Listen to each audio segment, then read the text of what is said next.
नमस्ते। आज रात हम आपको ले चलेंगे एक ऐसी यात्रा पर जो न युद्ध की गाथा है न राजमहल की चमक। यह है वनवास की तीसरी रात, जब राम, सीता और लक्ष्मण ने दंडकारण्य के घने जंगल में अपने कदम रखे। अपनी आंखें बंद करें। क्या आप महसूस कर सकते हैं जंगल की ठंडी हवा जो आपके चेहरे को सहलाती है, पत्तों की फुसफुसाहट और तारे जो रात के आकाश में छोटे छोटे दियों की तरह टिमटिमाते हैं। यहाँ कोई शोर नहीं, कोई जल्दबाजी नहीं, बस तीन आत्माएं प्रेम और कर्तव्य से बंधी प्रकृति की गोद में सुकून पा रही हैं। हम सबने रामायण की कहानियाँ सुनी हैं, वीरता, त्याग और दैवीय उद्देश्य की कहानियाँ, लेकिन आज आइए रुकें उन छोटे छोटे पलों पर जो अक्सर अनकहे रह जाते हैं।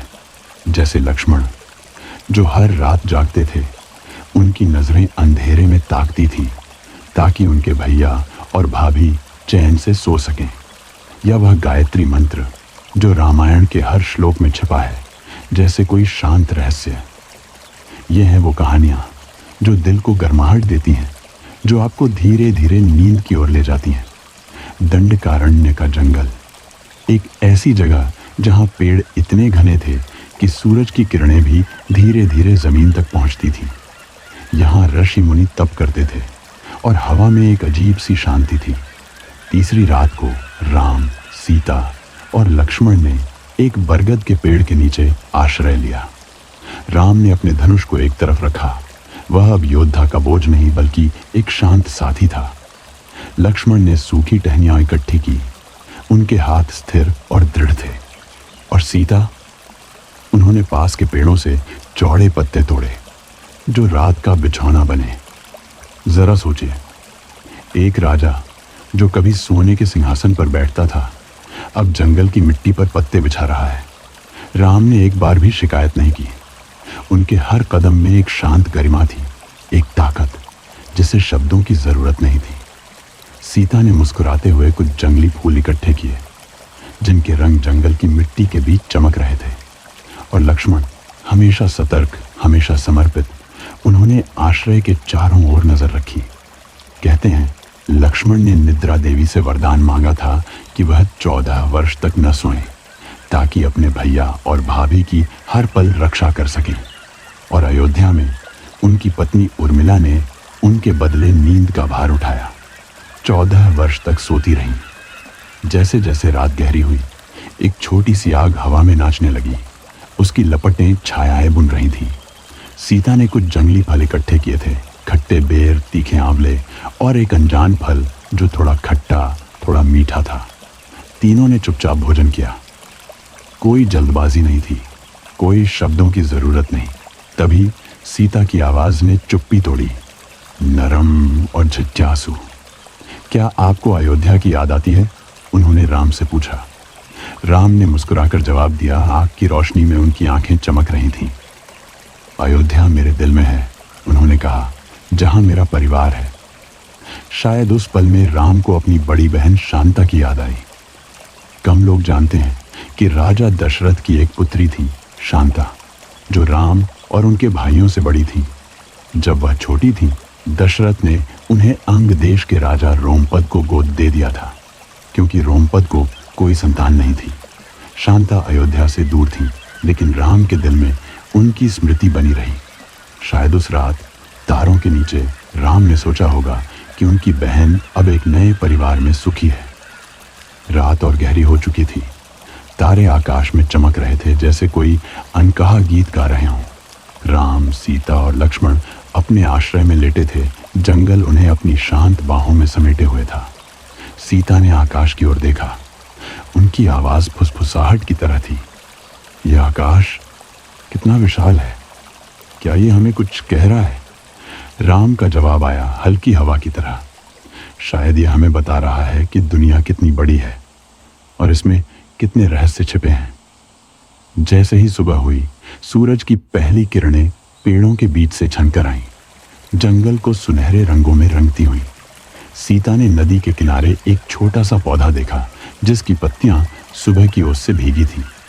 क्या आपने कभी सुबह की ओस से ताज़ा पत्तियों को छुआ है? वह नरम ठंडी नमी, जैसे प्रकृति का स्पर्श। सीता ने अपनी उंगलियों से पत्तियों को सहलाया, फिर धीरे से उस पौधे के पास पानी डाला, जैसे कोई माँ अपने बच्चे की देखभाल करती है। दूर से राम ने उन्हें देखा और मुस्कुराया। लक्ष्मण ने पास के पेड़ से कुछ सूखे पत्ते हटाए ताकि वह पौधा और सूरज की रोशनी पा सके। उस पल में जंगल सिर्फ एक जगह नहीं था, वह उनका घर था। दोपहर तक वे ऋषि शरभंग के साधारण आश्रम पहुंचे। बाहर एक छोटा सा अग्निकुंड था जिसका धुआं धीरे धीरे उठ रहा था। हवा में एक अजीब सी शांति थी, जैसे समय रुक गया हो। राम ने ऋषि को प्रणाम किया। सीता ने उनके लिए कुछ जंगली फल रखे। शरभंग ने मुस्कुराते हुए कहा, यह जंगल तुम्हारा घर है और हम सब इसके मेहमान। उस साधारण पल में राम ने महसूस किया कि सच्चा सम्मान सादगी में है।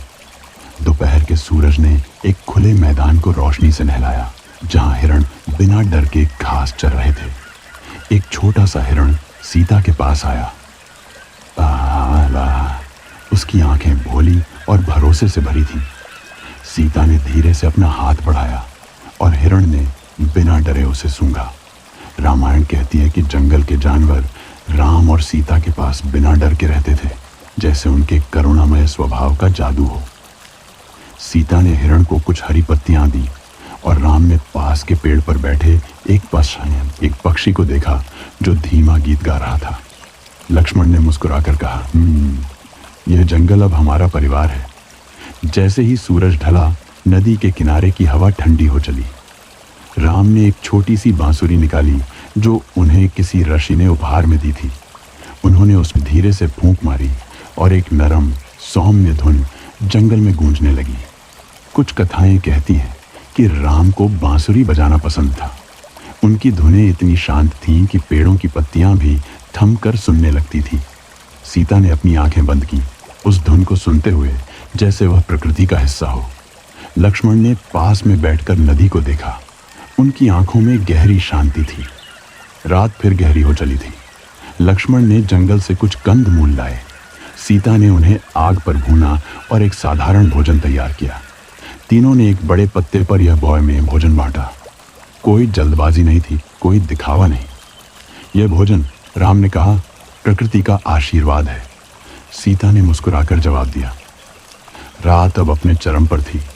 जंगल में गहरी चुप्पी थी। केवल रात के कीड़ों की आवाज हल्के से गूंज रही थी।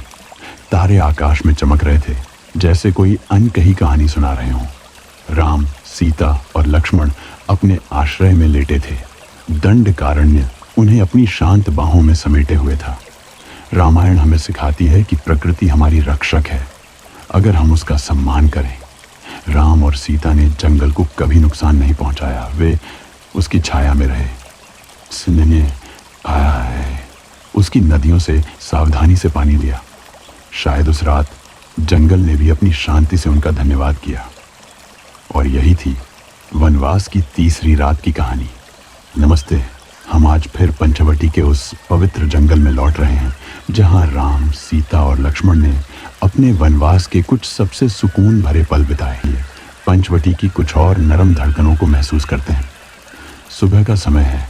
पंचवटी का जंगल अभी रात की ओस से भीगा हुआ है। पेड़ों की पत्तियां चमक रही हैं, जैसे उन्होंने तारों की रोशनी अपने भीतर समेट ली हो। गोदावरी नदी पास ही बह रही है। उसकी लहरें धीरे धीरे किनारे को छू रही हैं, जैसे कोई नरम गीत गा रही हो। सीता आश्रम के बाहर एक छोटे से पत्थर पर बैठी हैं। उनके सामने एक पुराना पीपल का पेड़ है, जिसकी पत्तियां हवा में हल्का सा हिल रही हैं। सीता इन पत्तियों को देखती हैं, जैसे वह उनकी बातें सुन रही हों। हर पत्ती की सरसराहट एक कहानी कहती है, शायद उन ऋषियों की जो यहाँ तपस्या करते थे, या शायद उन हवाओं की जो दूर दूर से यहाँ आती हैं। क्या आपने कभी सुबह की उस ओस को छुआ है जो पत्तियों पर मोतियों की तरह टिकी रहती है? सीता एक पत्ती को धीरे से छूती है और ओस की एक बूंद उनकी उंगलियों पर स्लिप कर जाती है। वह मुस्कुराती हैं, जैसे वह जंगल के साथ एक छोटा सा रहस्य साझा कर रही हों। पास ही राम और लक्ष्मण आश्रम के लिए लकड़ियां इकट्ठा कर रहे हैं। राम एक सूखी टहनी उठाते हैं और उसे सावधानी से आश्रम की ओर ले जाते हैं। लक्ष्मण एक छोटा सा गट्ठर बांध रहे हैं। उनकी गति धीमी और विचारशील है। यह काम कोई जल्दबाजी का नहीं है। यह जंगल के साथ एक संवाद है, एक शांत लय में। पंचवटी का यह सुबह का दृश्य एक नरम कविता है। यहाँ की हवा, पत्तियाँ और ओस सब मिलकर एक ऐसी शांति रचते हैं जो मन को गहरे तक छू लेती है। दिन अब थोड़ा और आगे बढ़ चुका है। सूरज की किरणें पंचवटी के घने जंगल में छन छन कर आ रही हैं और हर किरण पेड़ों की पत्तियों पर एक सुनहरी चमक बिखेर रही है। जंगल आज जैसे गा रहा है। पक्षियों की चहचहाहट, हवा की सरसराहट और नदी की मधुर धुन मिलकर एक शांत गीत रच रहे हैं। सीता जंगल के एक छोटे से रास्ते पर चल रही हैं। उनके हाथ में एक छोटी सी टोकरी है जिसमें वह जंगली फूल इकट्ठा कर रही हैं। यहाँ एक फूल है जो लाल रंग का है, जैसे सूरज की आखिरी किरण। वहाँ एक और फूल जो सफ़ेद है, जैसे गोदावरी की लहरें। सीता हर फूल को सावधानी से चुनती हैं, जैसे वह उनकी कहानियाँ सुन रही हों। कुछ लोग कहते हैं कि पंचवटी के फूलों में जंगल की आत्मा बसती है और इनकी खुशबू मन को शांत करती है। राम पास ही एक छोटे से तालाब के किनारे खड़े हैं। यह तालाब जंगल के बीच छिपा हुआ है और इसका पानी इतना शांत है कि उसमें आकाश का प्रतिबिंब दिखता है। राम पानी की सतह को देखते हैं और उनकी आंखें शांत हैं, जैसे वह इस तालाब में अपनी आत्मा को देख रहे हों। लक्ष्मण थोड़ा आगे चल रहे हैं। वह जंगल के एक पेड़ की छाल को देख रहे हैं जिस पर कुछ प्राचीन चिन्ह उकेरे हुए हैं। शायद ये चिन्ह उन तपस्वियों के हैं जो यहाँ सैकड़ों साल पहले ध्यान करते थे। लक्ष्मण इन चिन्हों को धीरे से छूते हैं, जैसे वह जंगल की यादों को सहला रहे हों। क्या आप उस जंगल की खुशबू को महसूस कर सकते हैं? क्या आप उस गीत को सुन सकते हैं जो पेड़, फूल और हवा मिलकर गा रहे हैं? यह पंचवटी है, जहाँ हर कदम एक शांति है और हर पल एक लोरी। सूरज अब पश्चिम की ओर झुक रहा है। पंचवटी का जंगल एक नरम सुनहरी रोशनी में डूबा है। गोदावरी नदी की लहरें सूरज की किरणों को पकड़कर चमक रही हैं, जैसे कोई स्वर्ग से रंग बिखेर रहा हो। आश्रम के बाहर राम, सीता और लक्ष्मण एक छोटे से चबूतरे पर बैठे हैं। सीता ने दिन में चुने हुए फूलों से एक छोटी सी माला बनाई है। वह इसे धीरे धीरे राम के गले में डालती हैं। राम मुस्कुराते हैं। उनकी आंखों में एक गहरी शांति है।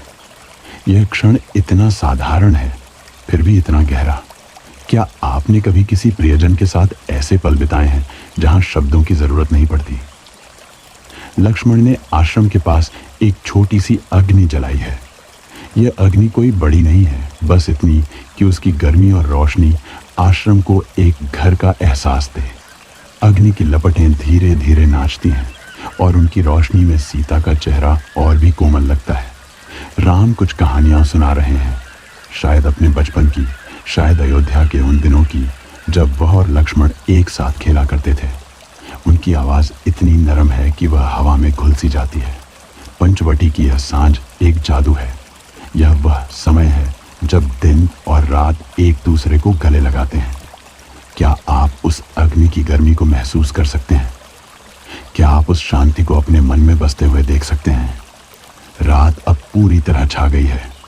पंचवटी का जंगल एक गहरे मखमली आलिंगन में लिपटा है। आकाश में तारे टिमटिमा रहे हैं, जैसे कोई अनगिनत दीपक जला रहा हो। गोदावरी नदी की आवाज़ अब केवल एक हल्की सी लोरी है, जैसे कोई माँ अपने बच्चे को सुला रही हो। आश्रम में सीता ने एक छोटा सा मिट्टी का दीपक जलाया है। इस दीपक की लौ छोटी है, लेकिन उसकी रोशनी आश्रम को एक नरम सुनहरी चमक से भर देती है। सीता इसे एक पत्थर पर रखती हैं और उसकी रोशनी में उनका चेहरा शांत और सुकून से भरा लगता है। राम आश्रम के बाहर एक चटाई पर लेटे हैं। उनकी आंखें तारों की ओर हैं और वह शायद उन तारों में अपने घर, अयोध्या या अपने पिता को देख रहे हैं। उनकी सांसें धीमी और गहरी हैं, जैसे वह रात की शांति में डूब रहे हों। लक्ष्मण पास ही बैठे हैं। उनके हाथ में एक छोटी सी लकड़ी है जिसे वह धीरे धीरे तराश रहे हैं।